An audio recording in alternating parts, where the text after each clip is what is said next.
My knees protested with every step up the narrow stairwell. 68 steps to the 4th floor. I'd counted them every month for the past 4 years. At 65, my body wasn't what it used to be, especially after spending all day hunched over my sewing machine finishing Mrs. Patterson's wedding dress. The intricate beadwork had taken hours, and my fingers still ached from guiding each tiny pearl into place. But this was Friday, November 5th, 2024, and Fridays meant one thing: payment day. The envelope in my coat pocket felt heavier than it should. 8 crisp $100 bills fresh from the bank that morning. $800. To most people, maybe it didn't sound like much, but when you're living on a seamstress's Social Security check, and whatever alterations you can pick up around the neighborhood, $800 might as well be $8,000. It was groceries for the month. It was the heating bill. It was everything I'd scraped together by hemming pants, taking in waistlines, and creating custom wedding gowns for brides who couldn't afford the bridal shops downtown. But I'd made a promise, and Charlotte Morrison kept her promises. Baltimore in early November carried a chill that seeped through brick and bone. The row houses on Eastern Avenue had stood for nearly 80 years, narrow 3-story buildings pressed shoulder to shoulder like old soldiers holding each other up. Mine was number 1247. My daughter-in-law Amelia lived at 1305, just 2 blocks north. Close enough to walk, too far to feel like family. I reached the 4th floor landing and paused to catch my breath. The hallway smelled of old wood and someone's dinner, maybe cabbage, maybe beans. Through the thin walls I could hear a television, the muffled sounds of a game show host's enthusiastic voice. My chest tightened. And not just from the climb. This monthly ritual never got easier. 4 years. 49 payments. 1 more to go and I'd be free of this weight. I knocked on the door marked 4B. 3 sharp raps the way I always did. Silence. I waited, shifting my weight off my bad knee, the one that had started acting up after years of working the foot pedal on my industrial sewing machine. Through the door I could hear that television more clearly now. Some cartoon. The sound of children's laughter from the speakers. Ethan must be watching. My grandson. 7 years old now, though I barely saw him anymore. Amelia said the boy needed stability routine. Said my visits upset him, reminded him too much of his father. The deadbolt clicked. The door opened 6 inches, stopped by a security chain. Amelia's face appeared in the gap. 38 years old, but she looked older somehow.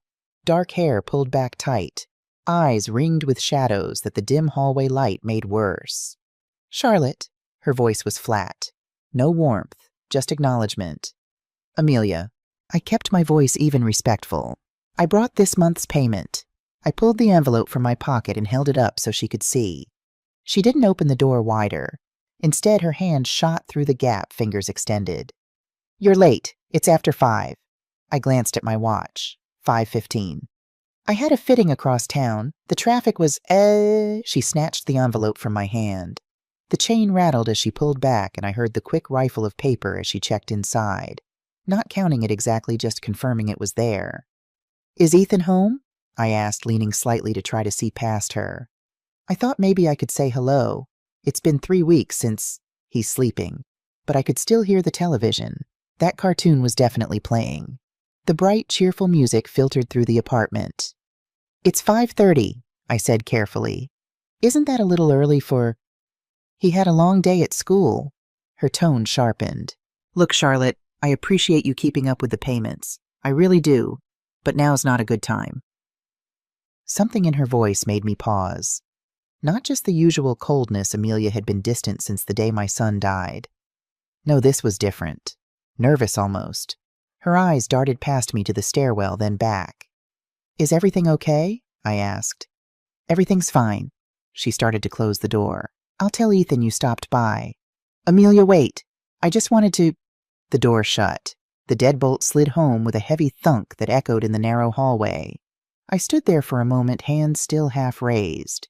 My reflection stared back at me from an old mirror someone had hung near the elevator that never worked. An old woman with thinning gray hair pulled into a practical bun. A worn canvas coat I'd owned for 15 years. Eyes that had seen too much loss. 4 years. 49 payments of $800 each. $39,200. Not counting the extra I'd given for Ethan's birthdays for Christmas for school supplies. All to pay off the debt my son had left behind when he went to Alaska and never came home. One more month, just one more, and I'd be free of this crushing weight. Maybe then Amelia would finally let me be part of Ethan's life again. Maybe then I could be a real grandmother instead of just the old woman who climbed those 68 steps every month with an envelope full of cash. I turned toward the stairs, my hand on the railing. That's when I heard it. A voice, deep, male, not from the television. I'd spent 35 years running Morrison's Alterations. I knew the difference between TV speakers and a human voice in the same room. This was real.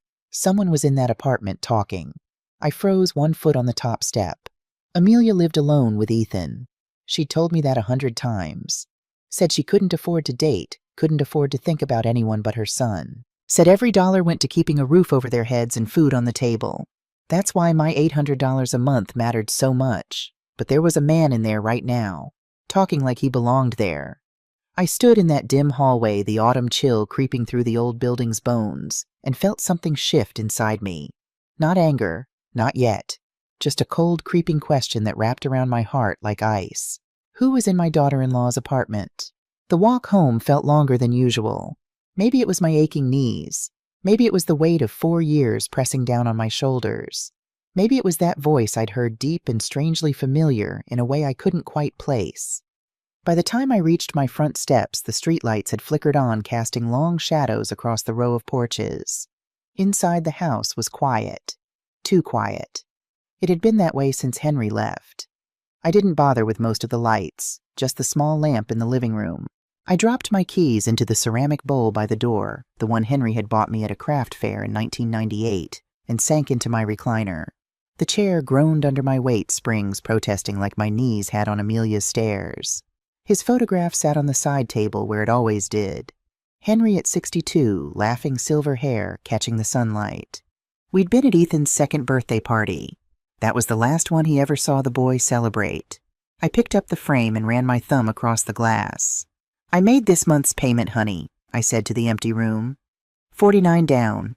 One more to go. The photograph didn't answer. It never did. It had been 4 years and 2 months since that March afternoon when everything changed. Mr. Bradley showed up on a Tuesday. Thin man, ill-fitting suit, battered briefcase. He said he was from the fishing company Austin worked for in Alaska. "There was an accident," he said, eyes fixed on the floor. "A fall during rough seas. By the time they got him to shore," he handed us a manila envelope. "Death certificate, company paperwork, an urn that felt too heavy and too light at the same time. I'm very sorry for your loss." Henry collapsed into my arms. I heard a sound come out of him, not a scream, just something hollow and broken that made my own chest cave in. Austin was gone, our only child. 36 years old. The next 6 months blurred into gray. Henry stopped eating, stopped sleeping. I'd wake at 3 in the morning and find him in the garage, just sitting in his car staring at nothing. He'd always been strong-worked construction for 40 years, built our house with his own hands, but grief hollowed him out from the inside. "It's just grief," the doctor said. "Give it time." Time only made it worse. On September 15th, I came home from the shop to find Henry on the garage floor, slumped against his toolbox, the left side of his face slack. Stroke. Massive, the paramedics said. Significant brain damage. He died 3 days later without waking up. The doctors blamed the stroke. I knew better. 6 months of grief had crushed Henry's heart until it simply gave up. My husband died of a broken heart, pure and simple. I was still numb from the funeral when Amelia came by. October 3rd. She wore black. Ethan, only 3 years old, then clutched her hand. "Charlotte, we need to talk about Austin's debt." I made coffee we didn't drink. She laid out bank statements I owe us overdue notices. Before Alaska, Austin had borrowed $40,000. Gambling debts, she said. Dangerous people. He'd promised to pay it back with his fishing wages. "Now they're calling," she said, voice shaking. Threatening. "I can't pay it, Charlotte. I barely cover rent as it is." She looked at Ethan, who was rolling a toy truck across my carpet, oblivious. What could I say? Let my grandson lose his home. Let dangerous people threaten a young widow. So I agreed. $800 a month. 50 months. I'd be 70 when it ended, but Ethan would be safe. One piece of Austin would remain. I set Henry's photo back on the table. Some nights I told him about my day. Tonight I didn't have the energy. That voice kept echoing in my head. The man's voice I'd heard in Amelia's apartment. Deep, comfortable, like he belonged there. I tried to push the thought away. Tried not to think about it. But as I climbed the stairs to bed, my knees aching with every step, I couldn't shake the feeling that something was very, very wrong. Saturday morning, I was on Mrs. Robinson's porch replacing her front door light fixture. $50 for an hour's work. Not much, but every bit helped toward next month's payment. The November air was crisp, carrying the smell of someone's breakfast down the block. Bacon, maybe eggs. A normal Saturday morning in Baltimore, until Victoria Hayes appeared beside me, wringing her hands. "Charlotte?" Her voice was low, urgent. "I need to talk to you." I glanced down from my ladder. Victoria lived on the second floor of 1305, right below Amelia's apartment. 68-years-old widow for the past decade. Retired school teacher. Still had that teacher voice when she needed it. But right now she sounded nervous. "Morning, Victoria," I said, tightening the last screw on the fixture. "Give me just a second." "It's important." Something in her tone made me pause. I tested the light worked fine, then climbed down carefully. My knees didn't appreciate the ladder, but they didn't appreciate much these days. "What's going on?" Victoria looked around, checking if anyone was listening.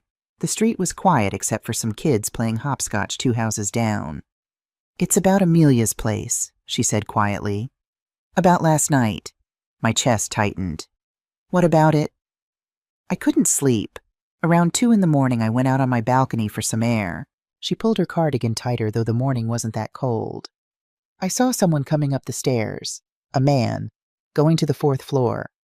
Could have been anybody," I said, though my pulse quickened. "Charlotte." She stepped closer, lowered her voice even more. "This man moved different. He was limping.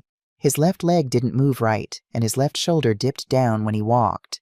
The screwdriver slipped from my hand, clattered on the concrete."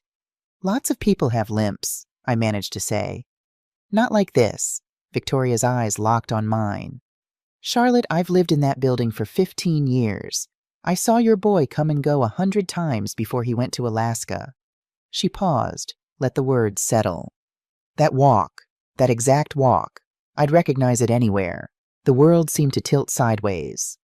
"Victoria," I said slowly, carefully. "Austin passed away 4 years ago. We have the death certificate. We buried—" I stopped. "We received his ashes." "Did you?" she asked softly. "Did you actually see him? Did anyone—" The question hit like a physical blow. We hadn't. Mr. Bradley had brought paperwork and earnest condolences.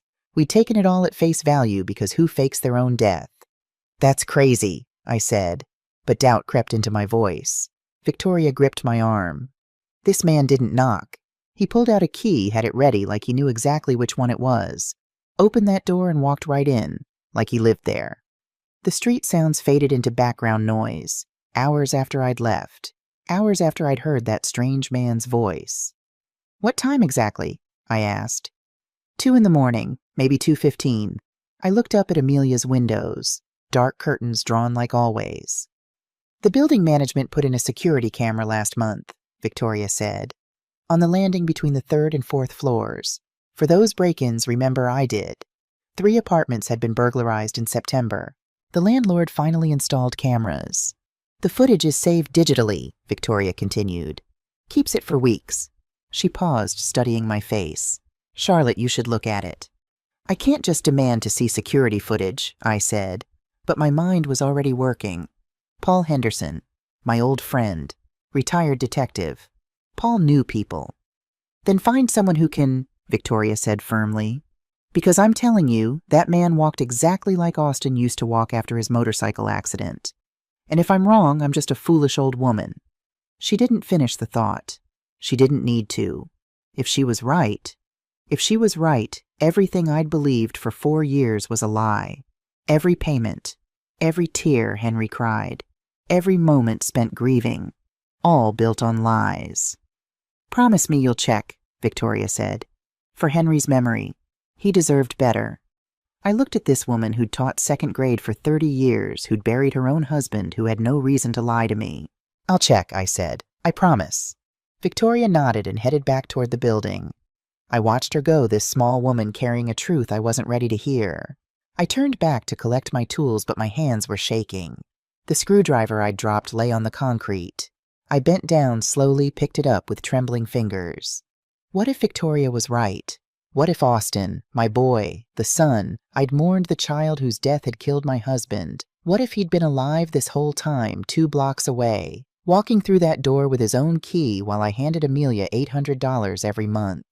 The pressure in my chest wasn't a heart attack, but it felt close, like breathing underwater, like trying to draw air through walls of doubt. I needed to call Paul. Today, Austin's motorcycle accident flashed through my mind. 2015. That Honda he'd refused to sell despite our warnings. Wet pavement. Bad judgment. He'd gone down hard, broke his left leg in 3 places. After that, he walked with a limp. Left shoulder dipping gait, never quite right. I'd watched him hobble around our house for months trying to hide how much it hurt. Watched him favor that left side. Watched his shoulder dip when the leg got tired. I'd know that walk anywhere. Mrs. Robinson's door opened behind me. "Charlotte, you all right out here?" Her voice sounded far away. "Fine, Mrs. Robinson. Just dropped something." "Well, the light looks wonderful. Thank you, dear." She pressed bills into my hand, 2 20s and a 10. $50. I folded them mechanically, stuffed them in my pocket. $50. 3 hours of work at my age to earn what I handed Amelia in 1 envelope. And for what? To support a man who might not even be dead, no. It was crazy. Victoria was mistaken. Had to be. But that voice last night. Deep, comfortable, familiar. And Amelia's face when I'd asked about Ethan. Nervous. Rushed, wanting me gone. 4 years of this. 4 years of climbing those stairs, making payments, barely seeing my grandson. All while Austin. I stopped the thought. Couldn't go there. Not until I knew for sure. But Victoria's words wouldn't leave. That man walked exactly like Austin used to walk. And she was right about one thing. I did know that walk. Had watched my son limp around for months after that accident. I'd know it anywhere. My hands were still shaking as I folded up the ladder. The morning sun warmed my back. Kids laughed down the street. Everything looked the same as 20 minutes ago. But nothing was the same. I'd promised Victoria I'd check that camera footage. But even as I made that promise, standing there with my hands trembling and my chest tight, a small voice in the back of my mind was already asking the question I didn't want to face. What if she was right? I didn't sleep that night. Victoria's words played on a loop. That man walked exactly like your Austin used to walk. By the time Sunday morning light crept through my bedroom window, I'd been staring at the ceiling for hours. My decision was made. I needed to see that footage. I needed to know. I called Paul Henderson at 8 o'clock. He answered on the 3rd ring, voice rough with sleep. "Charlotte, everything okay?" "I need a favor, Paul. A big one." My mother, and eventually opened Morrison's Alterations. Paul had joined the Baltimore Police Department. Worked his way up to detective. 28 years on the force before retiring. We'd stayed in touch over the decades. Coffee once a month. Helping each other with odd jobs. He'd helped me move my industrial sewing machine when I downsized my shop. I'd altered his daughter's wedding dress for free. That's what 47 years of friendship bought you, trust without questions. 20 minutes later, I'd explained everything. The payments to Amelia, Victoria seeing someone on the stairs, the limp, the key, the voice I'd heard. Paul didn't interrupt, didn't ask if I was sure. When I finished, there was silence on the line. "Give me a few hours," he said finally. "I know someone at Secure Tech.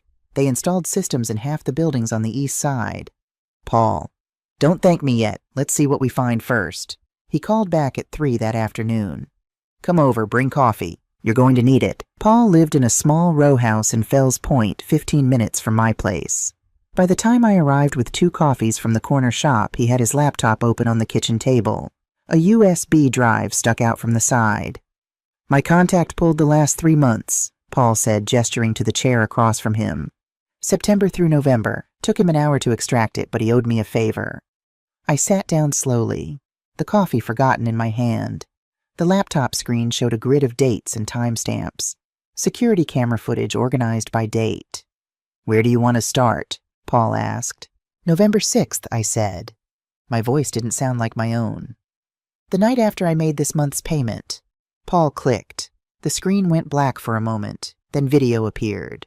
Grainy, black and white. The timestamp in the upper right corner glowing pale November 6th, 2024, 1:47:23 a.m. The camera angle showed the landing between 3rd and 4th floors. Stairs visible on the left. Amelia's door barely in frame on the right. The hallway was empty, silent. The kind of dead-of-night stillness you only get when everyone's asleep. Right here, Paul said, quietly pointing. At 01:47, a shadow appeared at the bottom of the frame. Someone climbing the stairs. My coffee cup stopped halfway to my mouth. The figure emerged into clearer view. A man, average height, wearing a dark jacket and baseball cap pulled low. A face mask covered most of his features. He moved carefully like someone who didn't want to make noise, but it was the walk that made my chest tighten. Right foot stepped normally, heel to toe, smooth and even. But the left foot it dragged slightly, not quite lifting all the way, and when weight shifted to that left side, his whole body compensated. The left shoulder dropped. The torso tilted just a degree or two. For half a second, the limp was unmistakable. Jesus, I whispered. The man reached Amelia's door at 01:47:48. He didn't knock, didn't hesitate. His hand went straight to his jacket pocket, pulled out a key ring, selected one with the ease of someone who'd done it 100 times before. The door opened. He slipped inside. Door closed. Timestamp 01:47:55. 8 seconds from stairs to inside. Like he lived there. That's... I couldn't finish the sentence. Run it again, Paul asked. I nodded. We watched it 3 more times. Each time the same details jumped out. The uneven gait, the weight shift, the way his left side seemed to carry less load than his right, like the leg underneath couldn't quite handle it. After the accident, I heard myself say he always walked like that. The 2015 motorcycle wreck. Broke his left leg. Did damage to the hip joint. Doctors put in pins, did what they could, but he was never the same. I swallowed hard. That exact walk, that exact compensation pattern. I watched him hobble around our house for 6 months. Paul's expression hadn't changed, but his jaw was tight. Let me check the other months. He pulled up October 5th, the night after my October payment. Same timestamp, give or take a few minutes. 2:13 a.m. Same figure, same limp, same key, same door. September 5th, 01:52 a.m. Same man. August 5th, 02:04 a.m. Same man. A pattern, clear as day. The night after every payment, this person showed up between 1 and 3 in the morning. Let himself into Amelia's apartment. Stayed until Paul fast-forwarded about 5 a.m., then left the same way he'd come. Every single month. Charlotte. Paul's voice was careful, measured. You said the company told you Austin died in March 2020. March 15th, I said. My own voice sounded distant, like it belonged to someone else. Mr. Bradley brought the paperwork. Said there was an accident on a fishing boat. Rough seas. Austin fell, hit his head. By the time they got him to shore, I trailed off. And you got an urn, Paul said. Cremated remains. We buried it at Oakwood Cemetery. Henry and I stood there and watched them put the urn in the ground. Paul was quiet for a long moment. Then he rewound the November footage, paused it on the clearest frame of the man's walk, left leg dragging, shoulder dropping, that telltale hitch in his stride. I was a detective for 28 years, Paul said slowly. I've seen a lot of surveillance footage, and that, he pointed at the screen, that's not just someone with a limp, that's a specific gait pattern, the kind that comes from a specific injury. I stared at the frozen image, at the figure halfway up the stairs, left foot not quite clearing the step, weight already shifting wrong in anticipation of the bad landing. That was my son's walk. I'd know it anywhere, had watched him struggle with it for years, watched him try to hide it and fail, watched him get angry when people stared. It's Austin, I said. The words came out flat, factual. That's my son. Paul didn't argue, didn't try to offer alternate explanations, just nodded once and closed the laptop. The kitchen was suddenly too quiet. I could hear the refrigerator humming, a car passing outside, someone's television through the wall. Normal sounds, Sunday afternoon sounds. But nothing was normal anymore. That night, Paul and I sat at my kitchen table with a yellow notepad between us. For the first time in 4 years, I felt something other than grief. It was anger. Pure, focused anger. My son was alive. Austin was alive. And for 4 years, he'd let me believe otherwise. He'd let his father die thinking he was gone. He'd taken my money, $39,000, while hiding in the shadows like a thief. But why? Paul tapped his pen against the notepad. "Charlotte, we need evidence. Real evidence. Something that'll hold up." "I know," I said, my jaw tight. "The video is a start," Paul continued. "But it's grainy. Someone could argue it's not him, just someone who walks like him. We need more." I nodded. My hands were shaking, but not from fear, from rage. Paul pulled the notepad closer and started writing. "Here's what we do. Step 1. We follow Amelia. See where she goes, who she meets. If Austin's alive, she's the connection." "She's been taking my money all this time," I said, my voice hard. "She looked me in the eye every month." "Which means she's part of it," Paul said. "Step 2, we check the financials. You've been paying $800 a month for 49 months. Where's that money going?" I thought about the envelope I'd handed Amelia just 2 nights ago, the crisp bills, the way she'd snatched it without a word of thanks. "Step 3, Paul continued. "We find where Austin's been hiding, probably somewhere close enough to come back every month. He's got a routine. We figure out that routine, we've got him." "And step 4, I asked. Paul's expression darkened. "We investigate Mr. Bradley, the man who told you Austin was dead. If Austin faked his death, Bradley was part of it." The name made my stomach turn. Mr. Bradley had stood in my living room 4 years ago telling me my son had drowned in the Bering Sea. I'd believed every word. "He said he worked for the fishing company," I said quietly. "King Salmon Processing in Kodiak, Alaska." "Then we start there," Paul said. "We find out if Bradley's real, if the company's real, and if there was ever an accident." I stared at the notepad. 4 steps, 4 ways to uncover the truth. But there was one thing I couldn't reconcile. "Paul," I said slowly, "what do I tell Ethan?" Paul looked up, his face serious. "Nothing. You tell him nothing." "He's 7 years old," I said. "He asks about me. What if he says something to Amelia?" "That's exactly why we don't tell him," Paul said firmly. "Kids can't keep secrets, Charlotte. If Ethan knows, Amelia knows. And if Amelia knows we're onto her, she'll warn Austin. He'll disappear. We'll lose him." I closed my eyes. Ethan's face flashed through my mind. His gap-toothed smile. The way he used to run to me when I came to visit before Amelia started limiting my time with him. He was innocent in all this. He didn't deserve to be caught in the middle. "Okay," I said quietly. "We keep him out of it." Paul nodded. "Good. Now here's the hard part, Charlotte. You need to ask yourself, what are you looking for? Justice, revenge, closure?" I opened my eyes and looked at him. "I need to know why. Why he let Henry die. Why he made me believe he was gone. Why he took my money and hid like a coward." "That's the right answer," Paul said. "Because once we start this, there's no going back. You'll get your answers, but you might not like them." I thought about Henry, about the way he'd collapsed in the garage, about the stroke that took him 6 months after we buried that urn of lies. "I've been living in a lie for 4 years, I said, my voice steady. "It's time for the truth."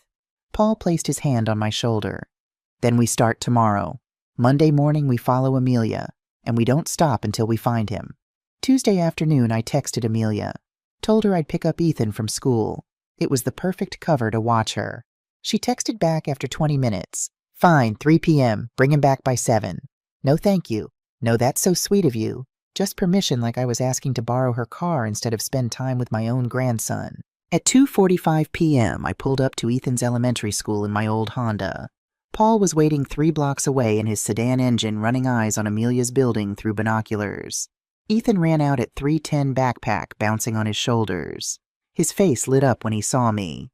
"Grandma?" He threw his arms around my waist. "Hey, sweetheart," I said, ruffling his hair. "How was school?" "Good. We learned about fractions today. Mrs. Peterson said I'm really good at them." "Fractions, huh? You're getting so smart." I buckled him into the passenger seat. When had he gotten so big, and texted Paul. "Got him. You're clear." Paul's reply came seconds later. "Copy that. Watching the door." I drove Ethan to Domino's on Eastern Avenue, ordered him a pepperoni pizza and let him play on the arcade machine in the corner while we waited. My phone buzzed at 4:32 p.m. Paul, she's moving, dressed up, heading east on foot. I glanced at Ethan, who was focused on shooting cartoon aliens on the screen. Keep playing, sweetheart. I'll be right here. I watched my phone.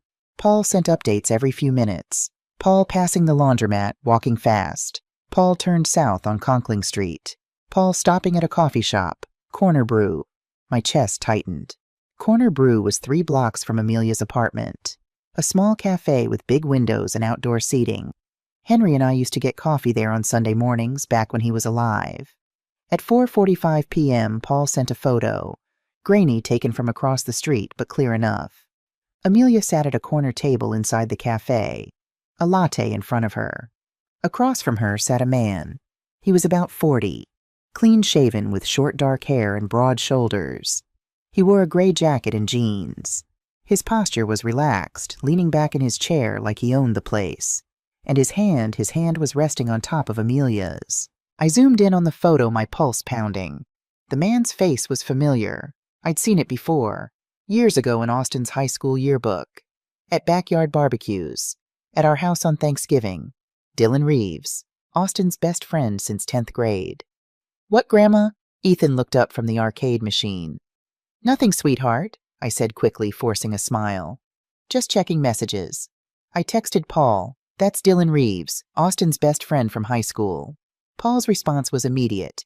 Best friend doesn't look like friendship to me. He was right. I looked at the photo again, studying their body language. Amelia was leaning forward, her fingers curled around her latte cup. Dylan was talking, gesturing with his free hand, but his other hand stayed on hers. They weren't just talking. They were comfortable, intimate. Another photo came through at 5:05 p.m. This one showed Dylan leaning closer, his lips near Amelia's ear. She was smiling, a real smile, not the cold, tight-lipped expression she gave me. Me. How long have they been in there? Paul, 30 minutes, still going. I felt sick, not because of the affair, if that's what it was, but because of what it meant. If Amelia was involved with Dylan and Austin was alive, then this wasn't just about money. This was planned, coordinated. At 5:18 p.m., Paul texted, "They're leaving, separately. She's heading north, he's heading south. Me, follow him, Paul, already on it." I paid for Ethan's pizza and drove him back to Amelia's apartment at 6:50 p.m. She answered the door in the same clothes she'd worn to the cafe. Black sweater, dark jeans, hair still in that tight ponytail. "He was good," I said, my voice neutral. "We had fun." "Thanks." Amelia pulled Ethan inside without meeting my eyes. As I walked back down the stairs, my phone buzzed. Paul Dylan went to a warehouse. Ponca Street Industrial Area. Got the address. 2847 Ponca. I stopped on the landing between the 3rd and 4th floors. The same spot where the security camera had caught Austin. My hands gripped the railing. Me. "Good work." Paul called me 10 minutes later. I was sitting in my car outside my apartment, staring at the steering wheel.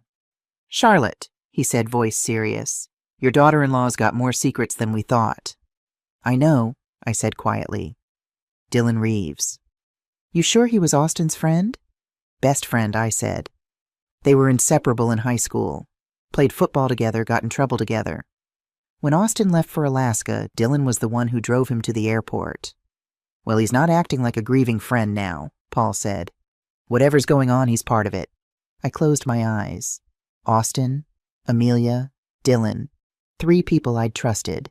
3 people who'd lied to me. "We keep watching," I said. "Find out what's in that warehouse." "Already planning on it," Paul said. "Tomorrow night." Paul worked through the night. When I arrived at his house Wednesday morning, he looked exhausted. Bloodshot eyes, pale face, empty coffee cups scattered across his kitchen table. "Did you sleep at all?" I asked. He shook his head. "Couldn't. I had to follow the money trail before it went cold." He gestured to the laptop in front of him. Spreadsheets filled the screen. Bank statements, transaction histories. "Sit down, Charlotte. You need to see this." I sat down slowly, my stomach already churning. "I called in a favor," Paul said. "A contact at PNC Bank. Someone who owed me from an old case. He pulled Amelia's transaction history, publicly available stuff, nothing illegal, just patterns. He turned the laptop so we could both see. Look at this. Amelia's checking account. 4 years of deposits and withdrawals. A spreadsheet appeared on screen. Rows and rows of numbers. Every month, Paul said, pointing, Amelia receives 2 deposits. The first one's yours, $800. You can see it here. September through November, every month, like clockwork. I saw the entries. $800, $800, $800. My money deposited like I was paying rent. But here's what's interesting, Paul continued.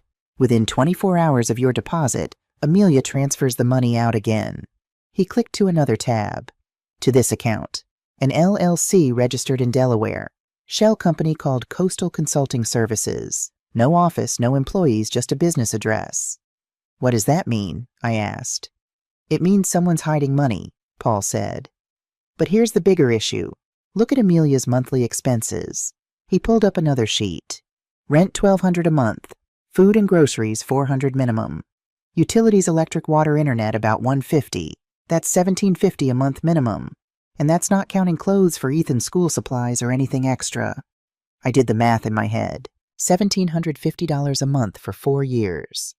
She doesn't work, I said quietly. No job, no employer. Exactly, Paul said. So if your $800 doesn't cover her expenses, and it clearly doesn't, where's the rest coming from? He clicked to another tab. Deposits. Every month since October 2020, Amelia receives a second deposit. $1,500. I stared at the screen. $1,500. $1,500. $1,500. Month after month after month. Who's paying her? I asked. That's what I spent all night trying to figure out, Paul said. The money comes from the same LLC, Coastal Consulting Services. But when I traced the LLC's funding, he pulled up another document. A wire transfer record. November 4th, the day after you made payment 49. Someone transferred $87,450 out of that Delaware account. My vision blurred. $87,000 to an offshore account in Grand Cayman, Paul said. Joint account held by Amelia Morrison and Dylan Reeves. The room tilted. They already moved it, I whispered. Yeah, Paul said. While Austin's sitting somewhere thinking he's got another month before he runs, Amelia and Dylan have already emptied the account and sent the money overseas. I leaned back in my chair. My hands were shaking. Paul, I've paid $39,200 over 4 years. Where did the other $48,000 come from? Paul pulled up another spreadsheet. That's the question, isn't it? Best guess Austin's been contributing too. Probably from odd jobs, cash work under fake names. And there might be other sources we haven't found yet. He paused, looking at me carefully. Charlotte, your $800 a month isn't what's keeping Amelia afloat.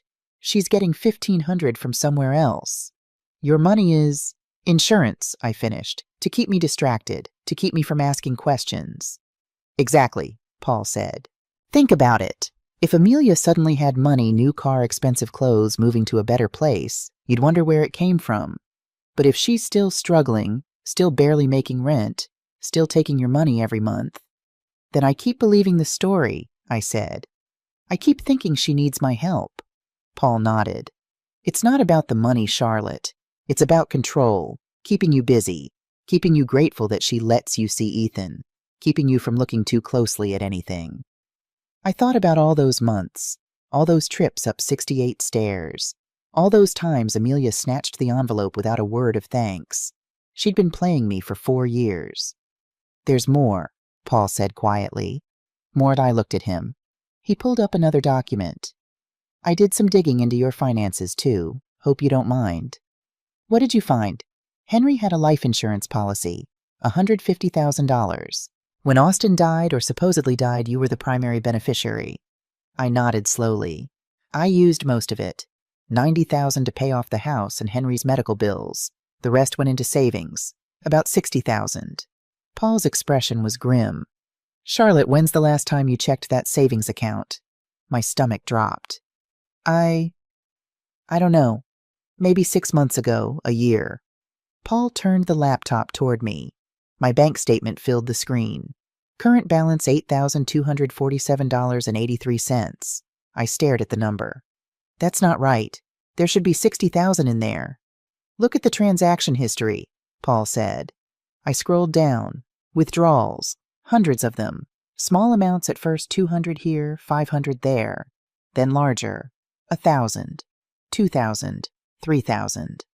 What is this? I whispered. Do you remember signing any financial documents for Amelia? Paul asked. In the last few years, maybe she said it was for estate planning or just in case paperwork. I thought back.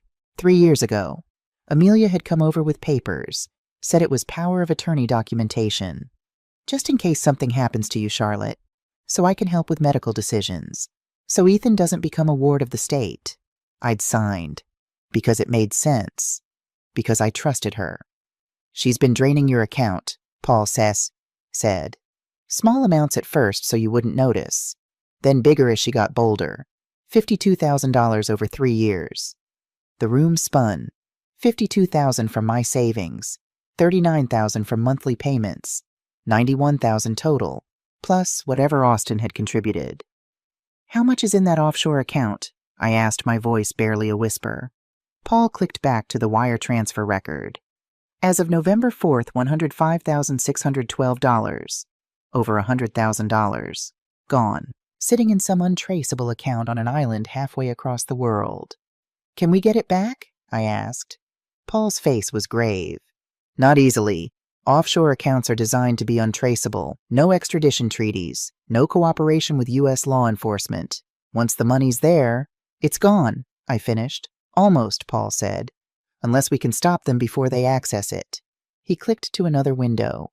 2 airline tickets appeared on screen. Flight A1842, route Baltimore/Washington BWI to Grand Cayman GCM. Date Monday, November 18th, 2024. Departure 10:45. AM passengers 1.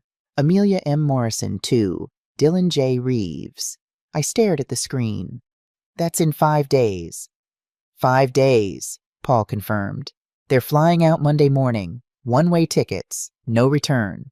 I looked at the passenger list again. 2 names. Amelia, Dylan, no Austin, no Ethan. She's leaving them both, I said. She's abandoning her own son. Paul nodded. Looks that way. No passport application for Ethan. No ticket. No mention of him in any of the emails I found between Amelia and Dylan. Emails. I looked at him sharply. Paul pulled up another window. An email thread. From amemorison1986@gmail.com to dreeves.construction@gmail.com. Date November 10th, 2024. Subject no subject. Just 2 more months, babe. After that, we take everything and disappear. Austin won't know what hit him. I love you, Dee. Finally, we'll be free. No more pretending. I read it again, then a 3rd time. She's been planning this, I said slowly. For how long? Paul scrolled down. The emails go back 18 months, but I found evidence of an affair going back even further. Photos on social media deleted but still cached. Restaurant receipts. Hotel bookings. He paused. Charlotte, I think Amelia and Dylan have been together for at least 5 years. Maybe longer. 5 years. That would mean before Austin even went to Alaska. Does Austin know? I asked. I don't think so, Paul said. If he did, he wouldn't still be hiding. He'd be gone by now, or he'd have confronted them. I stared at the emails, at the casual cruelty in Amelia's words. Austin won't know what hit him. My son wasn't just being betrayed by his wife. He was being used, set up, played. And when Amelia and Dylan were done with him, they'd disappear with everything leaving him to take the fall. We need to move fast, Paul said. Once they're on that plane, the money's gone forever. We'll never see it again. I looked at the flight information. Monday, November 18th. 5 days away. In 120 hours, Amelia and Dylan would board that plane, fly to Grand Cayman, access that offshore account, and vanish. Then we don't let them get on that plane, I said. Paul looked at me. What are you thinking? I'm thinking, I said slowly, that Austin needs to know the truth. He deserves to know he's being betrayed too. Charlotte, I know, I said. I know it's risky, but if we're going to stop this, we need Austin's cooperation. We need his testimony. We need him to help us. Paul was quiet for a long moment. "Where do you think he is?" he asked finally. I thought about the security footage, about the man climbing those stairs every month. "Close," I said. "Somewhere in Baltimore. Somewhere he can get to Amelia's apartment in the middle of the night without being seen." Paul nodded slowly. "The warehouse. Dylan went to that warehouse on Ponca Street. If Austin's anywhere, he's there." I stood up, my legs shaky but steady. "Then that's where we go," I said. "Tonight." I couldn't wait for Paul to set up surveillance. I couldn't sit at home knowing Austin was out there, knowing Amelia was about to destroy him just like she'd destroyed me. Thursday afternoon, 2 p.m., I drove to the warehouse alone. Ponca Street was everything Paul had described. Industrial, run down, abandoned buildings with broken windows and graffiti-covered walls. The kind of place people only went if they didn't want to be found.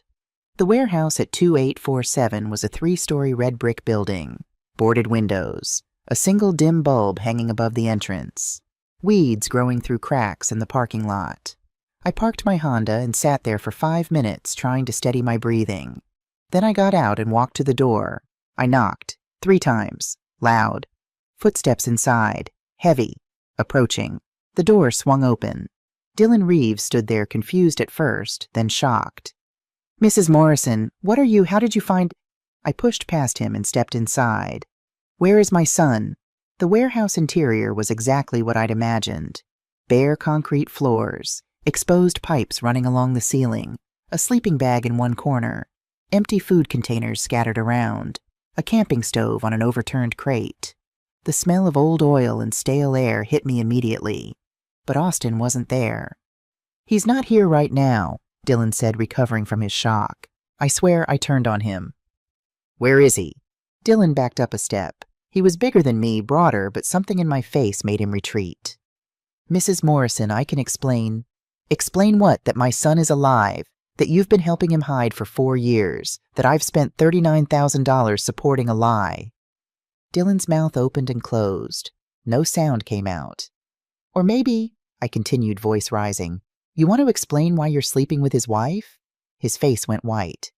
How did you—" I pulled out my phone and showed him the photo Paul had taken. Dylan and Amelia at Corner Brew, his hand on hers. 47 years, I said. "That's how long I've known Paul Henderson. He was a detective for 28 of those years. Did you really think you could hide this?" Dylan sank onto an overturned crate, put his head in his hands. "It's not what you think," he said quietly. "Then tell me what it is." He looked up at me. His eyes were red. "Austin does owe money, real money, to real dangerous people. The gambling debts, that part's true." "But," I prompted, "but the rest?" He trailed off. "Mrs. Morrison, Austin didn't want any of this to go this far. It was only supposed to be 6 months. Fake the death, hide out until the heat died down, then quietly resurface somewhere new." "Then why didn't he?" I asked. "Why has it been 4 years?" Dylan was quiet for a long moment. "Because Amelia saw an opportunity," he said finally. The truth came pouring out. Dylan had been in love with Amelia for years, since before she married Austin. They'd had an affair, brief secret, before the wedding. Then Amelia had ended it, chosen Austin. Dylan had stepped back, stayed friends with Austin out of loyalty and guilt. "Then Austin got into trouble," Dylan said. "Real trouble, the gambling debts. He owed $40,000 to a bookie connected to some bad people. People who break kneecaps first and ask questions later. So he faked his death," I said. "Yeah, he asked me to help. I couldn't say no, he's my best friend. Or he was." Dylan stood up, paced. "I helped him set up the fake death certificate. I introduced him to Robert Foster, the guy who played Mr. Bradley. I drove Austin to this warehouse. I brought him food and supplies." "And Amelia?" I asked. "When did she find out?" "Right away. Austin told her the plan before he even left. She was supposed to act grieving, collect sympathy, and wait for Austin to come back." Dylan's voice dropped. "But about 6 months in, Amelia contacted me. Said she needed help managing things. Said she was overwhelmed. So I started helping her. Bringing groceries. Helping with Ethan. Just being there." "And you started an affair," I said flatly. He nodded. "I'm not proud of it, but yeah, we did." When did you decide to steal everything and run? Dylan looked at me sharply. How did you— The offshore account, I said. Grand Cayman. The flight's on Monday. Did you think we wouldn't find out? Dylan's shoulders slumped. That was Amelia's idea. All of it. She said Austin was never going to leave this warehouse. Said he was too scared, too paranoid. Said we could take the money and start over somewhere new. Without Austin. Without Ethan. Amelia said— He stopped. She said Ethan would be better off with you, that you'd give him a good life, that we couldn't take a kid on the run. I felt sick. And what about the money I've been paying? I asked. The $800 a month? Dylan looked confused. What $800 a month? The debt payments, I said. Amelia said Austin owed $40,000 to loan sharks. She said I needed to pay $800 a month for 50 months to clear the debt. Dylan's face went from confused to horrified. Mrs. Morrison, Austin doesn't know about that. He thinks you're taking care of Ethan out of the goodness of your heart. He has no idea Amelia's been taking money from you. The warehouse seemed to tilt. He doesn't know, I repeated. No, I swear. Austin's been scraping together $300-400 a month from odd jobs he does under fake names. He sends it to Amelia thinking it's helping with rent and food, but I don't think Amelia ever told him about your payments. Then where is the $1,500 a month coming from? I asked. The money Amelia's been receiving every month. Dylan looked at the floor. Me.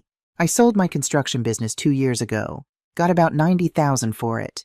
I've been giving Amelia $1,500 a month thinking it was going to support her and Ethan while Austin was in hiding.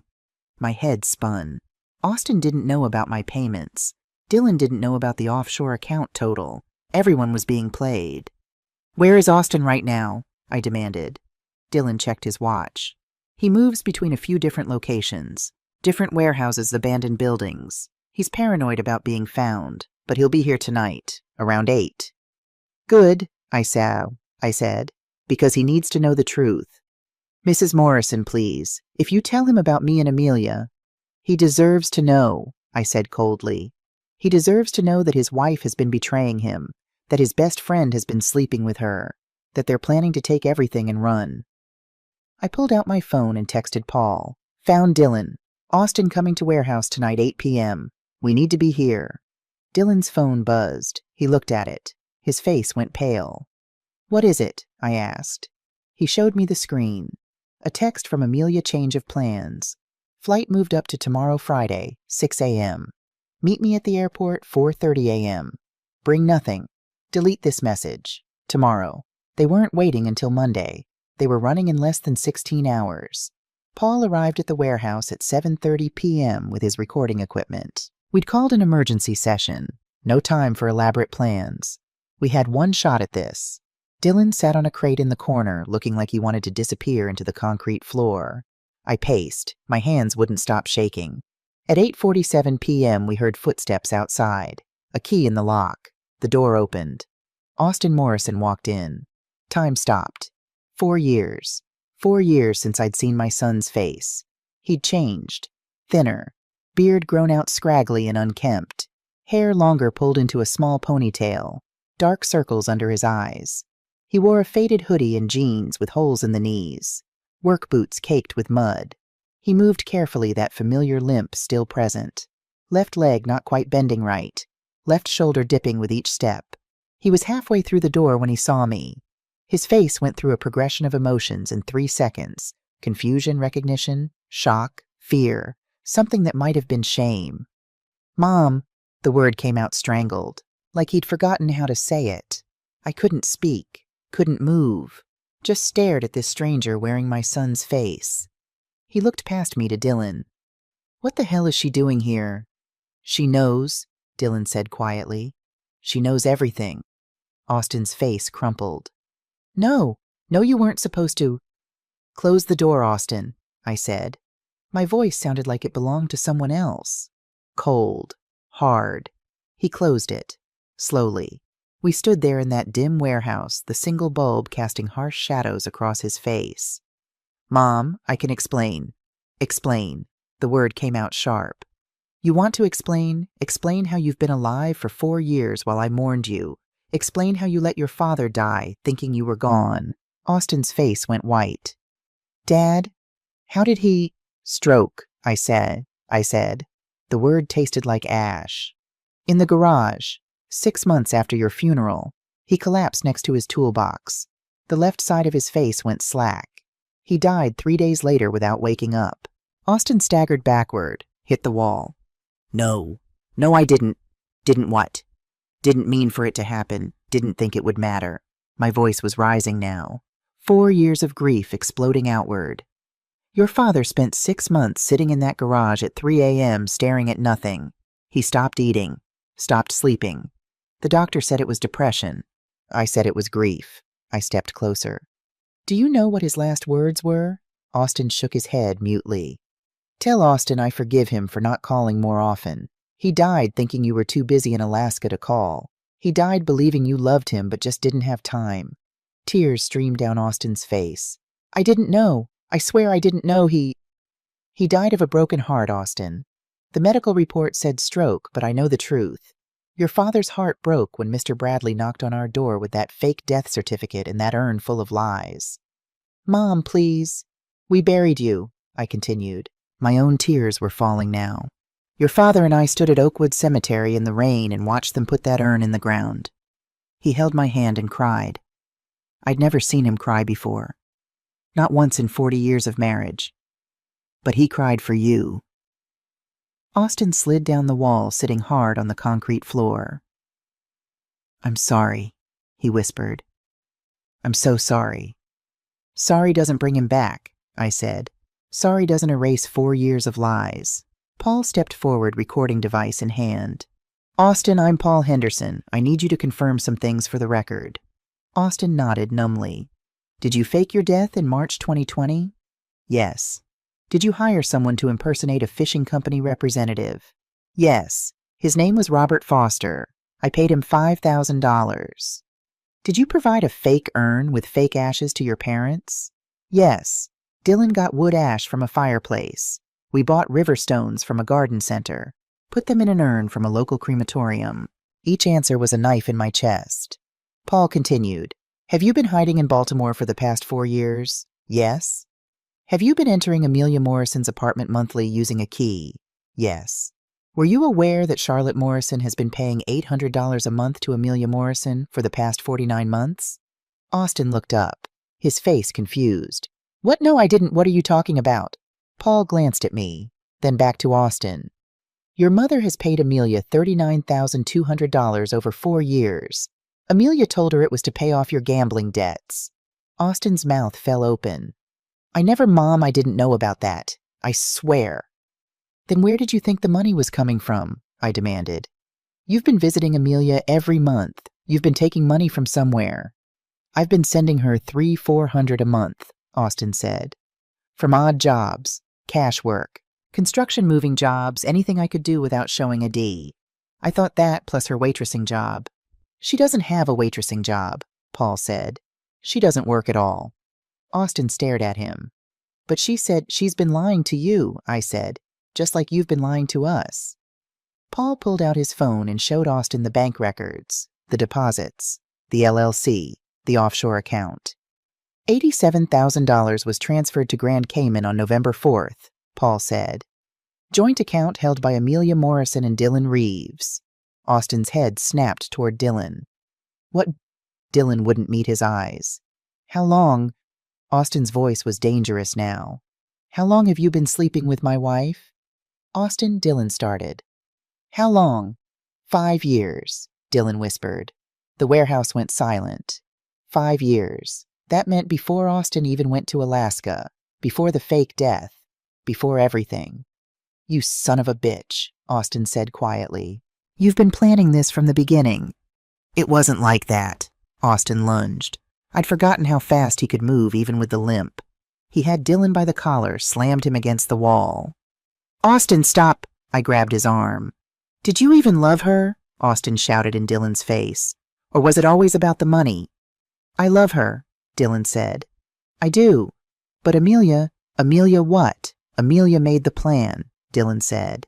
The offshore account, the flights, leaving you here, that was all her. Austin released him, stepped back. She's leaving tomorrow, Paul said into the silence. Flight at 6 a.m. She texted Dylan an hour ago, moving up the timeline. Austin turned to look at me, really look at me, for the first time since walking through that door. "Mom," he said, his voice broken. "What do I do? And despite everything, despite 4 years of lies, despite Henry's death, despite 39,000 stolen dollars, he was still my son." "You help us stop her," I said.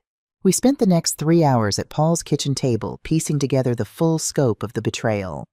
Austin told us everything. The gambling debts were real. $40,000 owed to a bookie named Vincent Caruso, connected to organized crime. Very real threat of violence. "I was desperate," Austin said.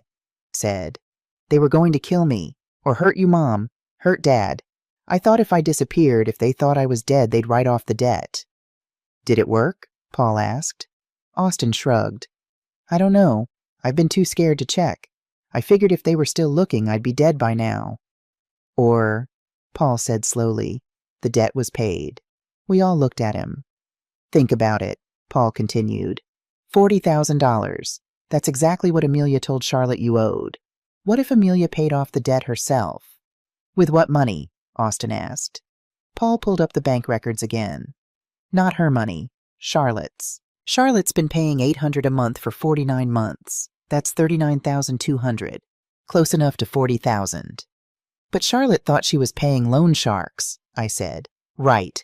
But what if Amelia wasn't giving the money to loan sharks? What if she was pocketing it, or putting it into that offshore account?" Austin's face went pale. "Are you saying the debt's been paid for years, and Amelia just kept taking Mom's money?" "That's exactly what I'm saying," Paul replied. He pulled out another document. "I did some more digging, called in another favor. Vincent Caruso's gambling operation was shut down by the FBI in March 2022, 2.5 years ago. Caruso went to prison. His entire organization collapsed. Which means," I said slowly, "even if the debt wasn't paid, there's no one left to collect it." Austin put his head in his hands. "I could have come home 2 years ago. Could have come home 4 years ago if Amelia had just paid off the debt immediately," Paul said. "But she didn't want you to come home. She wanted you hidden, under her control, so she could collect money from Charlotte, collect money from Dylan, collect money from you, and plan her escape." "What about Henry's life insurance?" I asked. "The $150,000. I used $90,000 for the house and medical bills. $60,000 went to savings. But Paul found out Amelia's been draining my savings account." Paul nodded. $52,000 over 3 years. Small withdrawals at first, then larger. All authorized by power of attorney documents Amelia had Charlotte sign. "I remember that," I said bitterly. "She said it was just in case paperwork. For emergencies." "She used it to steal from you," Paul said flatly. He pulled out a calculator and started adding. Charlotte's monthly payments, $39,200. Charlotte's savings theft, $52,000. Austin's contributions, roughly $15,000 over 4 years. Dylan's contributions, roughly $36,000 over 2 years. Total approximately $142,000. The number hung in the air. "But the wire transfer was only $87,000, I said.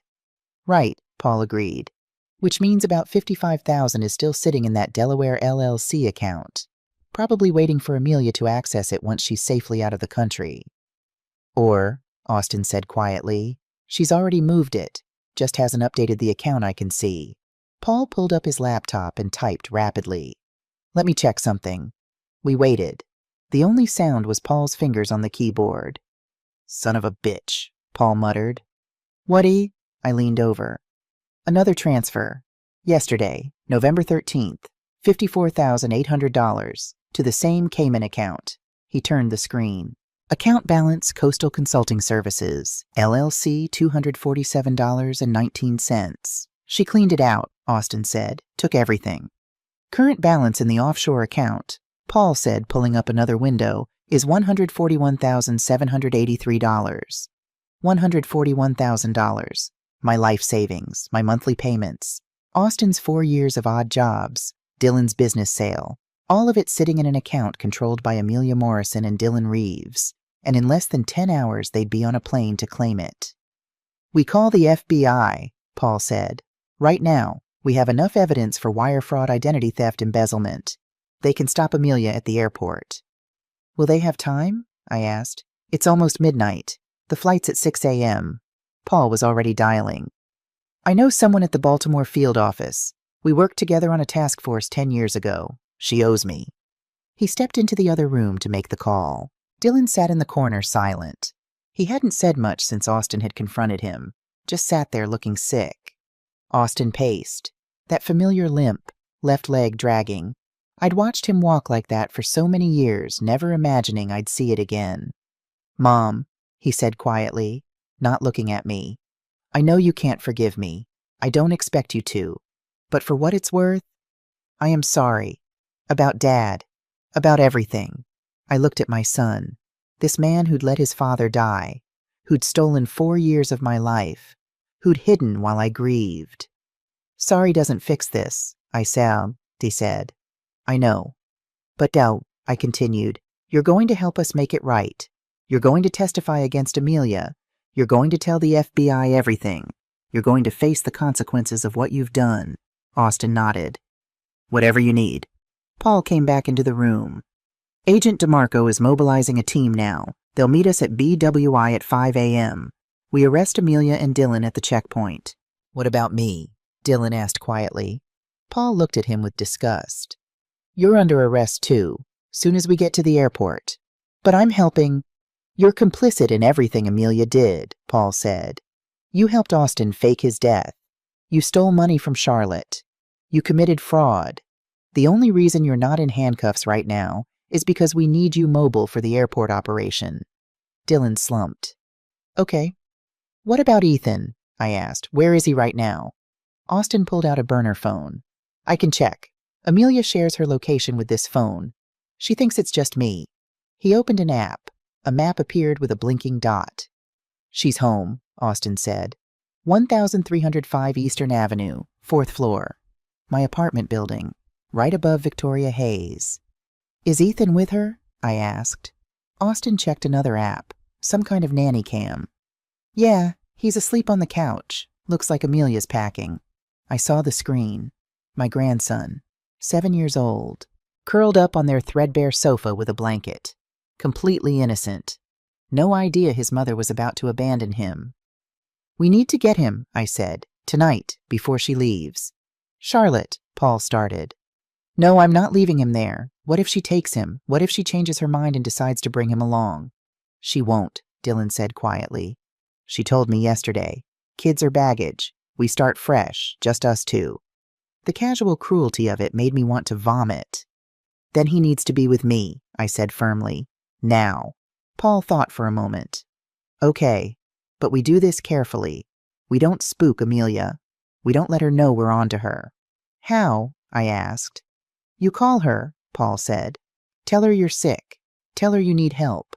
Ask if you can take Ethan for the night so she can rest. Make it sound like you're doing her a favor. I pulled out my phone. My hands were shaking. What if she says no? Then we call child services, Paul said. Report suspected child abandonment. They'll do a welfare check. But it's better if she gives him up voluntarily. I dialed Amelia's number. It rang 3 times. Charlotte, her voice was irritated. It's almost midnight. I'm sorry to call so late, I said, made my voice weak, shaky. I'm not feeling well. I think I might need to go to the ER, but I don't want to go alone. Could Ethan stay with you tonight? I know it's a lot to ask. You want me to bring Ethan to you? Amelia's tone was suspicious. No, I said quickly. I could come get him. I'd feel better having him with me, in case something happens, in case I need someone to call for help. There was a long pause. Then, fine, come get him. But Charlotte, I have an early morning tomorrow. I need him back by 7 a.m. at the latest. Of course, thank you so much. I hung up. Paul looked at me. 7 a.m., 2 hours after her flight takes off. She was never planning to tell me, I said quietly. She was just going to disappear. Leave him alone in that apartment. How long before someone would have found him? Austin's face was ashen. I need to see him, before we go to the airport. I need to tell him. No, Paul said firmly. You cannot see him. You're legally dead. If Ethan sees you, if he tells anyone, the whole operation falls apart. Amelia runs. We lose everything. But he's my son. And you gave up the right to see him when you faked your death, Paul said. Not unkindly, but firmly. After this is over, after Amelia's in custody, we'll figure out how to handle the situation with Ethan. But right now, he cannot know you're alive. Austin looked like he might argue. Then he just nodded. Okay, I stood up. I'm going to get my grandson. I'll meet you all at the airport at 5 a.m. I'm coming with you, Paul said. We headed for the door. Behind us, Austin sat down heavily on a crate. Dylan was still in his corner. Two men who'd destroyed so many lives sitting in a warehouse full of lies. Tomorrow, it would all end. Paul and I drove to 1305 Eastern Avenue in silence. It was 12:47 a.m. The streets were empty. Baltimore at night always had an edge to it. Shadows in doorways, the distant sound of siren steam rising from sewer grates. But tonight felt different. Tonight felt like an ending. We parked 2 blocks away. Didn't want Amelia seeing Paul's car and getting suspicious. You ready? Paul asked. I nodded. My hands were steady now. After everything I'd learned tonight, after all the lies I'd uncovered, I felt strangely calm. I was taking my grandson home. That's all that mattered right now. We walked to the building, climbed those familiar 68 steps. My knees protested, but I ignored them. 4th floor, door 4B. I knocked 3 times. Soft, so I wouldn't wake Ethan. Amelia opened the door immediately, like she'd been waiting. She was fully dressed, black jeans, dark sweater. Her hair was down unusual for her. She looked different, younger somehow, excited. Of course she was excited. In 5 hours, she'd be on a plane with $140,000 and the man she actually loved. Charlotte, she stepped aside. Come in. He's on the couch. I walked into the apartment. Paul stayed in the hallway out of sight. The living room was a mess, suitcases open on the floor, clothes scattered everywhere, Ethan's toys shoved into a corner like trash waiting to be taken out. And there on the threadbare sofa was my grandson, asleep, clutching a stuffed dolphin, the one I'd bought him at the aquarium 6 months ago. My heart broke and mended at the same time. Let me get his things, Amelia said. She grabbed a backpack from the hall closet, started shoving clothes into it. Random items, a shirt, mismatched socks, a pair of pajamas. She wasn't packing carefully. She was packing like someone who didn't care if the clothes matched or if he had enough underwear, because she wasn't planning to see him again. Will you need anything else? I asked, keeping my voice casual. Medicine, his allergy medication. Oh, right. Amelia went to the bathroom, came back with a bottle of children's Benadryl, tossed it in the bag. That was it. That was all she thought her son would need. Thank you so much for this, I say as he said. I really wasn't feeling well. I think it might be my blood pressure again. It's fine. Amelia zipped the backpack. Just have him back by 7 a.m. I have a thing. An appointment. A thing. An appointment. A one-way flight to Grand Cayman. Of course, I said. 7 a.m. I walked to the couch, knelt down beside Ethan, gently touched his shoulder. Sweetheart, it's Grandma. His eyes opened slowly, confused. Grandma? Hey, baby. I'm not feeling well, so you're going to have a sleepover at my house tonight. That okay? He nodded sleepily. Okay. I helped him stand. He was still mostly asleep, leaning against me. I picked up the backpack with one hand, supported him with the other. Say goodbye to your mom, sweetheart. Bye, Mom, Ethan mumbled. Amelia stood by the door, arms crossed, face unreadable. Bye, baby, she said. That was it. No hug, no kiss on the forehead, no I love you, just bye, baby, like he was going to school, not like she was abandoning him forever. I walked past her, into the hallway. Paul was waiting by the stairs. He took the backpack from me. I carried Ethan. We made it down all 68 steps. I didn't feel my knees once. Behind us, I heard Amelia's door close. Lock, deadbolt slide home. And I absolutely knew she'd already forgotten about him. I laid Ethan down in my guest bedroom, the room that used to be Austin's. The walls still had posters from his high school years. Football team photos. Concert tickets taped above the desk. Ethan didn't notice. He was asleep again before his head hit the pillow. I tucked the blanket around him. smoothed his hair back from his forehead. "You're safe now," I whispered. "I promise. You're safe." Paul stood in the doorway. "Charlotte, it's 1:30. We need to be at the airport by 5. "I know. That gives you 3 hours to sleep." I looked at Paul. "I'm not going to sleep." "Then at least rest. Lie down. Close your eyes." But I couldn't. Instead, I went to the living room, sat in my recliner, stared at Henry's photograph. "We're going to get justice tomorrow, honey," I told the picture. "For you, for me, for Ethan, for all of us." Paul made coffee. We sat in silence drinking it, watching the clock tick toward morning. At 4:30 a.m., Victoria Hayes knocked on my door. I'd called her earlier, asked if she could watch Ethan. "Of course, dear," she said now, stepping inside. "You go do what you need to do. The boy will be safe with me." I showed her where everything was. Food, clothes, emergency contacts. "Victoria," I said, "if something goes wrong, if I don't come back—" "Nothing's going to go wrong," she said firmly. "You're going to get justice, and you're going to come home to that boy. Now go." BWI Airport at 5:15 a.m. was surprisingly crowded. Early morning flights to Florida, business travelers heading to New York, families starting vacations. We met Agent Sarah DeMarco at the Delta Airlines ticket counter. She was exactly what I'd imagined a FBI agent would look like, mid-40s, dark suit, no-nonsense expression eyes that missed nothing. "Mrs. Morrison," she shook my hand. Firm grip. "Paul's told me everything. I've got 6 agents positioned throughout the terminal, 2 at TSA checkpoint, 2 at the gate, 2 mobile." "What about Dylan?" I asked.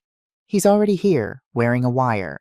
He texted Amelia 20 minutes ago saying he's at the airport waiting at their meeting spot. Will she suspect anything?" "Not if we do this right," Agent DeMarco has said. "The key is letting her get as far into the terminal as possible. The deeper she goes, the more criminal intent we can prove. If we grab her in the parking lot, she can claim she was just dropping Dylan off. But if we get her past security at the gate with boarding passes in hand—" "It's conspiracy to commit wire fraud," Paul finished. "Exactly." Agent DeMarco checked her watch. "Flight board's at 6:20. She should be here any minute." Austin was with us. He wore a baseball cap pulled low, sunglasses even though it was barely dawn. Paul had insisted he stay back out of sight. "If Amelia sees you," Paul had said, "she'll run, or she'll cause a scene. Either way, we lose control of the situation." So Austin stood 20 feet away, partially hidden behind a support column, close enough to watch, far enough to stay invisible. I could feel the tension radiating off him. His son was home with me. His wife was about to be arrested. His best friend had betrayed him. 4 years of lies all coming to an end in the next 30 minutes. "There," Paul pointed. A silver Honda Accord pulled up to the departure's curb. Amelia's car. She got out, pulled 2 large suitcases from the trunk. Designer luggage. Expensive looking. Bought with my money, probably. She wore black yoga pants and a gray hoodie. Hair in a ponytail. Sunglasses. Trying to look casual. Unremarkable. But I could see the excitement in her movements. The way she walked, quick, purposeful. Someone about to start a new life. She headed straight for the Delta check-in counter. "All unit subject is approaching check-in," Agent DeMarco said quietly into her radio. "Stand by." We watched Amelia check her bags. The agent at the counter tagged them, handed her a boarding pass. Amelia smiled. Actually smiled. A real, genuine smile I'd never seen her give anyone except Dylan. "She's heading to security," Paul murmured. Agent DeMarco spoke into her radio again. "Let her through. Repeat, let her through. We take her at the gate." My hands were clenched so tight my nails cut into my palms. Amelia walked to the TSA checkpoint, placed her bag on the conveyor belt, removed her shoes, walked through the metal detector. No alarms, no stops. She collected her things and headed toward the concourse.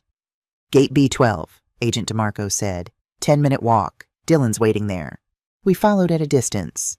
Me, Paul, Austin, Agent DeMarco, plus the 2 mobile agents flanking us, through the terminal, past coffee shops and bookstores, past families and business travelers. I'd never been so aware of my heartbeat. It thundered in my ears, loud enough that I was sure everyone could hear it.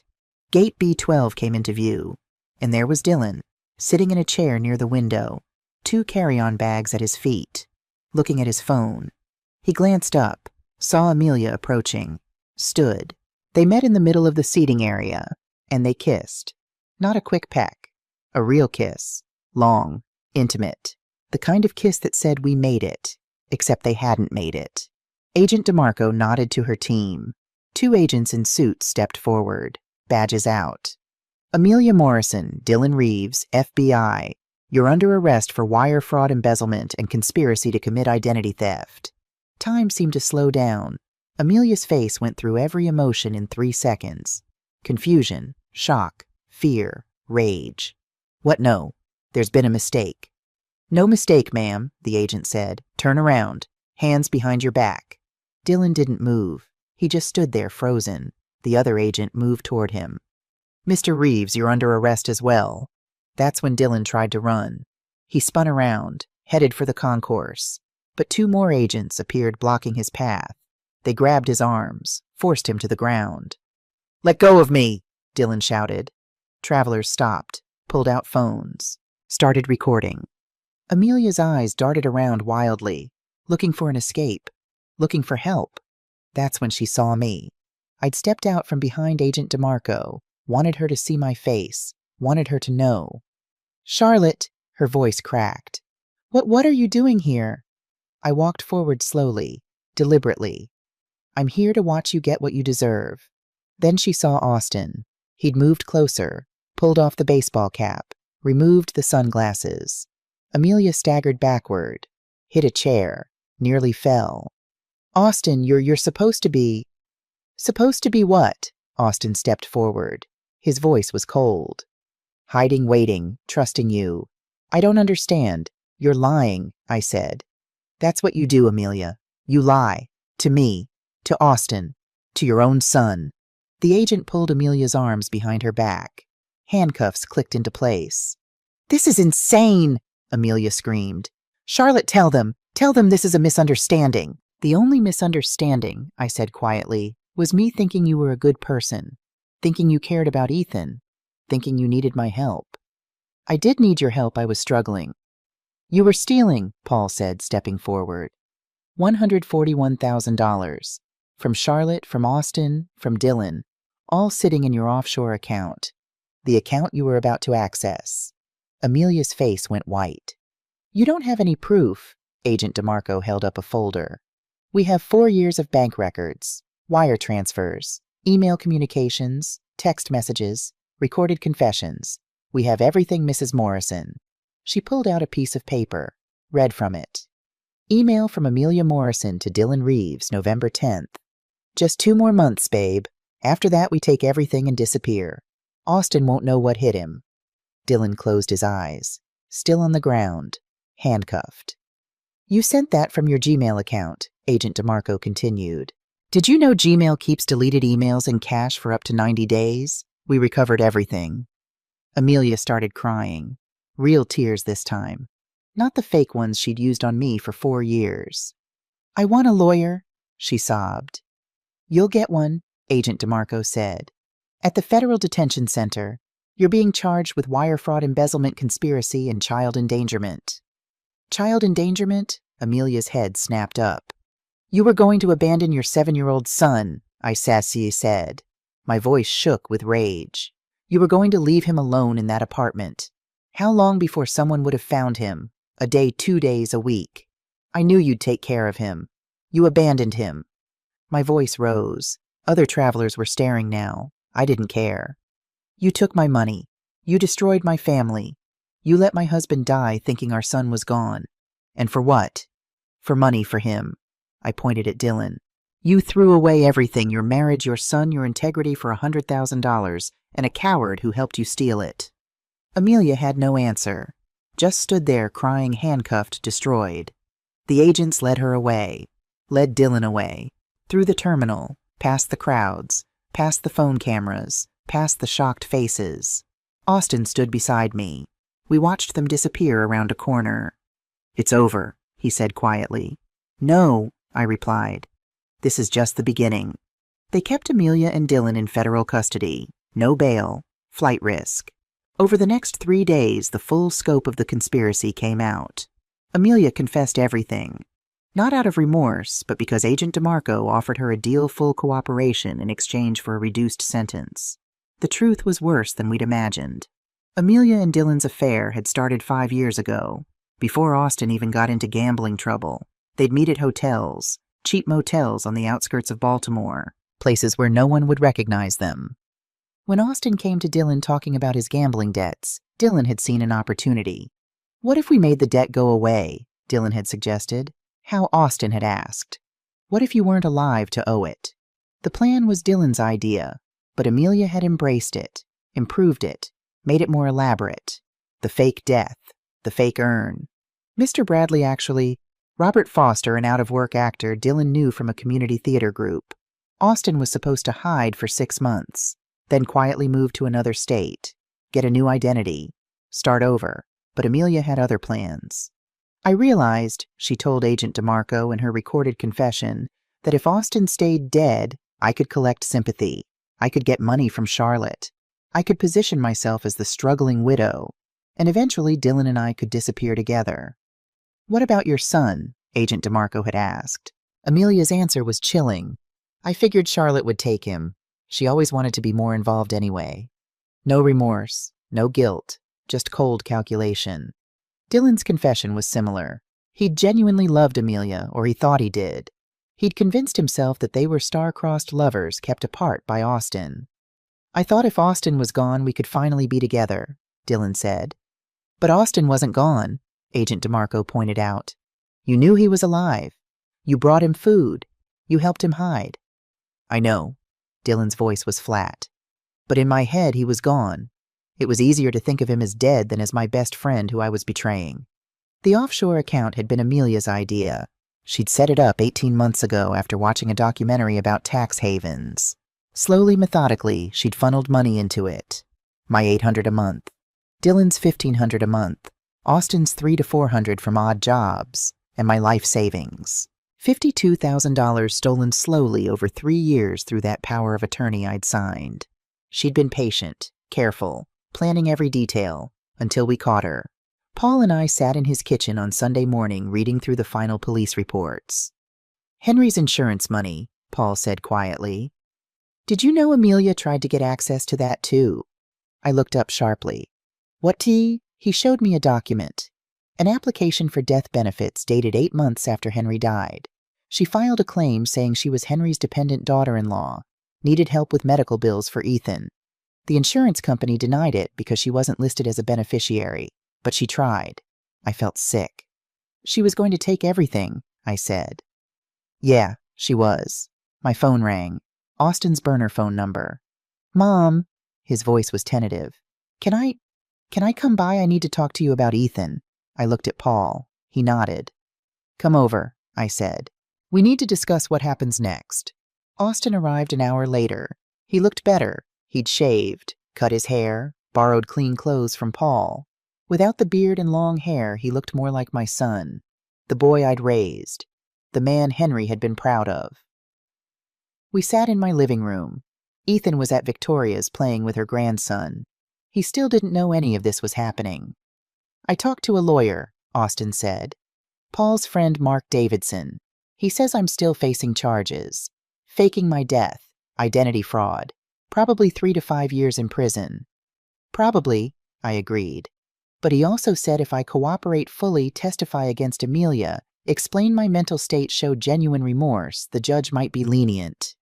Might be, I said. Austin looked at his hands. I deserve prison. I know that. What I did to you to Dad, there's no excuse. No, I agreed. There isn't. But Ethan, his voice broke. What happens to Ethan? He stays with me, I said firmly. I've already filed for emergency custody. With Amelia in federal detention and you legally deceased, I'm his closest living relative. When this is all over, Austin said slowly, when I get out of prison, can I see him? I was quiet for a long time. That depends, I finally said. On what?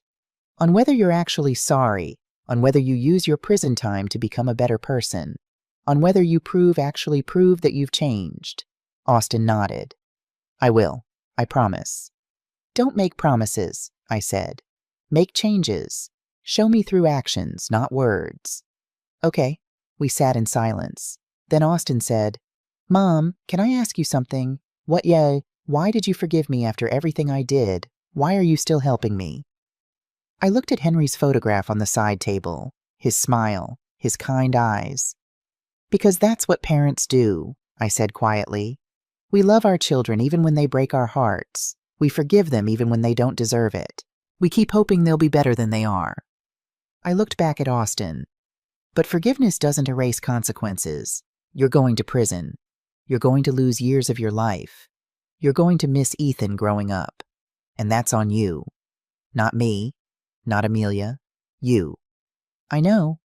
Good. Then make those years count for something. 3 months later, we sat in a federal courtroom. Judge Patricia Coleman presiding. 61 years old. 20 years on the bench. Known for being fair but harsh on white-collar crime. Ethan sat beside me holding my hand.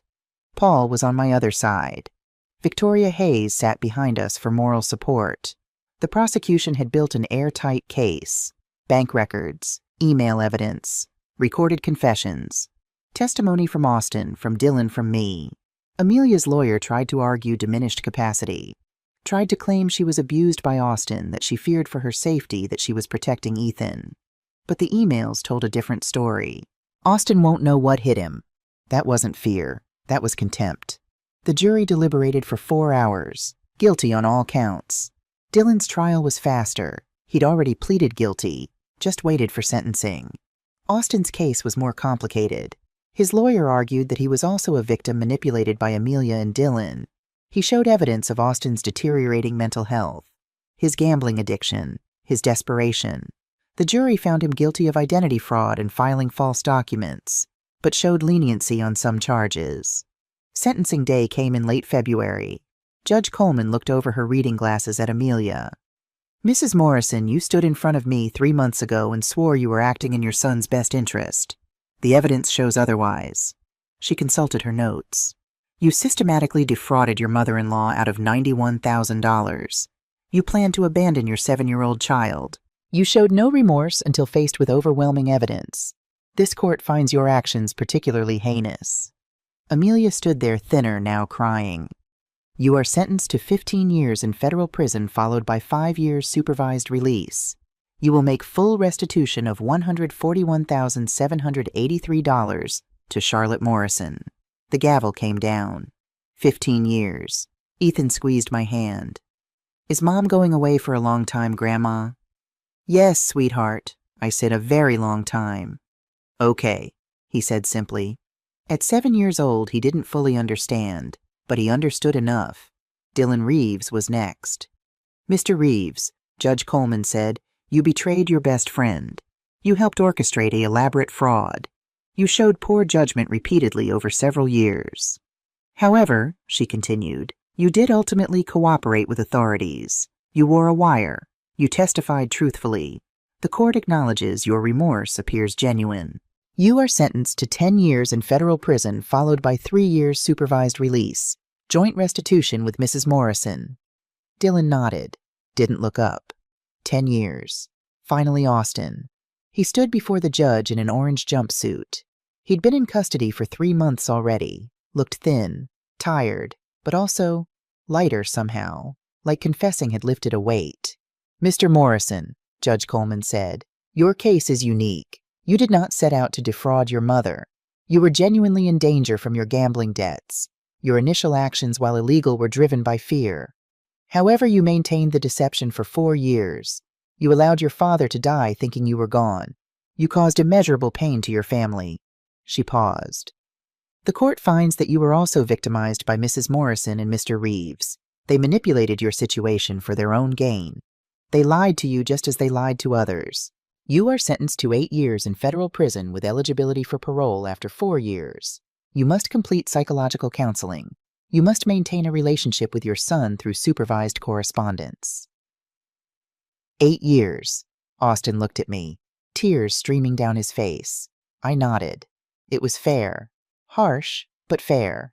In the hallway afterward, Austin asked to speak with me. The marshal allowed it 5 minutes supervised.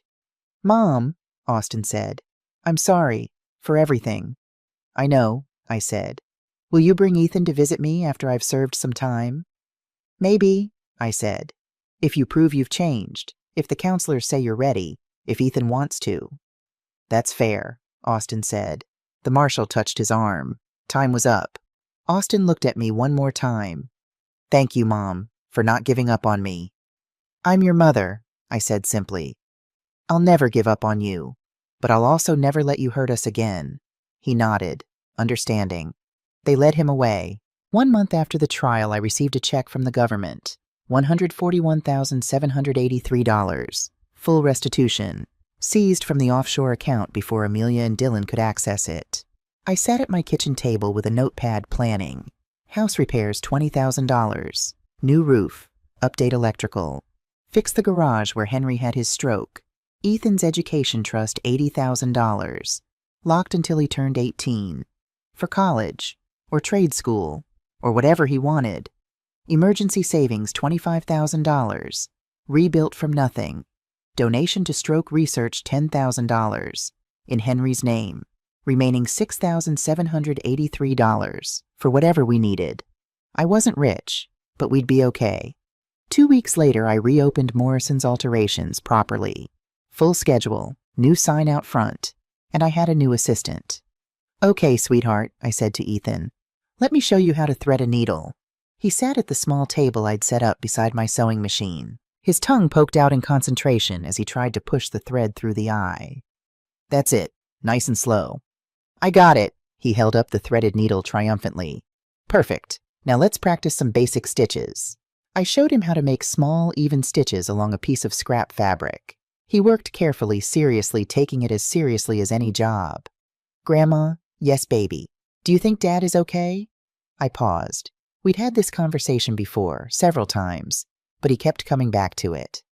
"I think your dad is exactly where he needs to be," I said carefully. "He made some very bad choices, and now he's learning from them, growing, becoming better." "Will I ever see him again?" "Maybe," I said. "When you're older, when he's ready, if you want to." Ethan thought about this. "Okay." He went back to his stitching. This child, this resilient, beautiful, innocent child. He'd been through so much. Lost his mother to prison. Discovered his father wasn't dead, but also wasn't there. But he was okay. He was with me. He was safe. And I would make sure he stayed that way. Sunday afternoon, Ethan and I drove to Oakwood Cemetery. We brought fresh daisies for Henry's grave. Ethan carried them carefully, not spilling a single petal. I knelt down, placed the flowers on the headstone. "Hi, honey," I said softly. "We did it. Justice has been served. Ethan is safe. I kept my promise." Ethan knelt beside me, put his small hand on the gravestone. "Hi, Grandpa," he said. "Grandma talks about you a lot. She says you were really smart and really kind. I wish I remembered you better." My throat tightened. "You know what, Grandpa?" Ethan continued. "Grandma's teaching me to sew. She says Dad used to learn this stuff from you, and now I'm learning from Grandma. So it's like you're still teaching me, kind of." I put my arm around him. "That's exactly right, sweetheart. Grandpa is still teaching you, through me." We sat there for a while, the afternoon sun warm on our backs, birds singing in the trees around us. Finally, Ethan said, "Grandma, can we go home now? I want to practice my stitches some more." I smiled. "Of course we can." That evening, I tucked Ethan into bed. Austin's old room, but we'd redecorated. New paint, new posters, made it Ethan's. "Grandma," Ethan said sleepily, "what's the most important thing in life?" I thought about Henry, about Austin, about all the lies and betrayals and heartbreak of the past 4 years. But I also thought about this moment, this boy, this second chance. "The most important thing," I said slowly, "is to love, honestly, forgive when you can, and protect the people who can't protect themselves." Ethan nodded. "I can do that." "I know you can, sweetheart." His eyes closed. Within minutes, he was asleep. I stood in the doorway watching him, this innocent child who'd been caught in the middle of adult lies and greed. But he was safe now, loved, protected. And I would spend the rest of my life making sure he knew he was worth more than any amount of money, worth more than lies or schemes or betrayals. He was worth everything. 6 months later, I received a letter from Austin. The return address was Cumberland Federal Prison. I almost didn't open it, almost threw it away, but I didn't. Inside was a single page, handwritten. Dear Mom, I'm writing this during my therapy session. Dr. Williams says I should practice expressing myself honestly. So here goes. I can't take back what I did. I can't bring Dad back. I can't give you those 4 years. I know that. But I want you to know I'm trying. Really trying. I've been going to therapy 3 times a week. Gamblers Anonymous meetings twice a week. I'm taking classes, got my GED. Yeah, I know I should have finished high school. Now I'm studying business management. I think about Ethan every day, about what kind of father I could have been, what kind I still might be if I get the chance. Dr. Williams says I need to let go of the guilt while still taking responsibility. I'm working on it. Tell Ethan I love him. If he wants to write to me, I'd love that. But I understand if he doesn't. I understand if you don't want me in his life at all. Thank you for giving me a second chance, even if I don't deserve it. Love, Austin. I read it 3 times. Then I went to my desk and pulled out stationery. Dear Austin, I'm glad you're getting help. Keep going to therapy. Keep attending meetings. Keep working on yourself. In 2 years, when you're eligible for supervised visits, we'll talk about you seeing Ethan. But only if your therapist and the prison counselor agree you're ready. Ethan is thriving. He's doing well in school. He's learning to sew. He asks about you sometimes. I tell him you're working on becoming a better person. That's all he needs to know right now. Don't ask me for forgiveness again. Just keep working. Keep changing. Prove it through actions, not words. Mom, I sealed the letter, addressed it, stamped it. Tomorrow I'd mail it. Tonight I went to the living room, sat in my recliner, looked at Henry's photograph. We're going to be okay, I told him. Ethan and me. Austin maybe eventually. We're going to be okay. The photograph smiled back at me, that same kind smile I'd fallen in love with 47 years ago. And for the first time in 4 years, I felt at peace.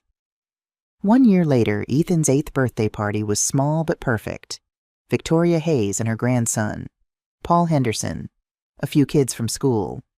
We held it at Morrison's Alterations. I'd expanded the shop, added a small classroom space. Now I taught sewing classes twice a week, mostly to kids, teaching them a skill that might serve them someday. Ethan showed off the stuffed bear he'd made himself. He'd sewn it completely on his own, choosing the fabric, cutting the pattern, stitching every seam. I made it myself, he announced proudly to anyone who would listen. I watched him from across the room, this confident, happy, well-adjusted boy. You'd never know what he'd been through. Paul appeared at my elbow. You did good, Charlotte. We did good, I corrected. I couldn't have done this without you. How's Austin? Paul asked quietly. Making progress. His therapist says he's ready for a phone call with Ethan. We're going to try it next week. You think Ethan's ready? I watched my grandson laughing with his friends. I think we'll find out. Later, after everyone had gone home and Ethan was asleep, I sat at my sewing machine, working on a quilt. I'd been making it for months. Each square represented something.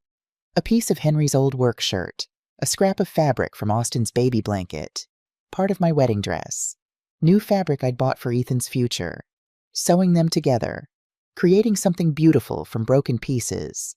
That's what we were doing. All of us. Taking broken pieces, broken trust, broken hearts, broken families, and stitching them back together. Creating something new, not the same as before, better, stronger. I ran my hand over the quilt, each stitch a tiny act of faith, each square a memory, some painful, some beautiful, all part of our story. This is how we heal, I said aloud to the empty shop, 1 stitch at a time. Outside Baltimore settled into night.